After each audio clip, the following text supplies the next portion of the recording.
KEELING Last updated 15:05 the 2nd of September 2019. Mark Kolbe, Getty Images. Barba's NRL career is over after he allegedly assaulted his partner at a Townsville casino.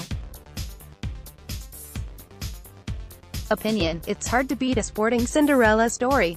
Leicester winning the English Premiership in 2016, a baby-faced Boris Becker at Wimbledon in 1985, and our own Michael Campbell, in nowhere near a radar, let alone on it, cradling the US Open trophy in 2005.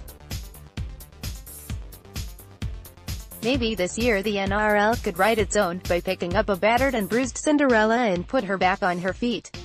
This week the NRL's name and reputation was dragged over the sideline for yet another incident involving violence towards women. I wonder how many clubs and players are following in the verbal footsteps of the irate section of society, feeling unfairly persecuted. This will take all of you. I feel for the NRL bosses, I really do. Without GPS tracking, minders, mentors, mothers and partners watching their every move, certain players will do dumb things. Bosses are also human, but it shouldn't take a dominant tackle by shame and embarrassment for them to get tough over a cluster of incidents. This week, former Dally M winner Barba was the sixth and final straw over an alleged physical altercation with his partner.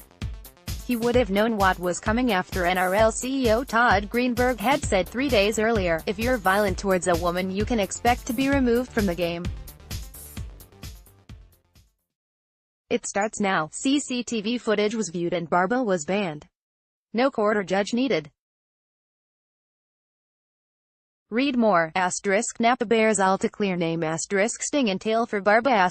Warriors green sees positives. Daily Move. The Tigers blocked 5 players were arrested and charged in December. All allegedly involved violence towards women. White Ribbon says, an unhealthy culture has embedded in NRL clubs. The NRL says it isn't. Well, I guess we have had a few very large full moons recently and one were red. And climate change may have played a part. Strong winds of stupidity could have been blowing in from the plains if I wasn't thinking straight.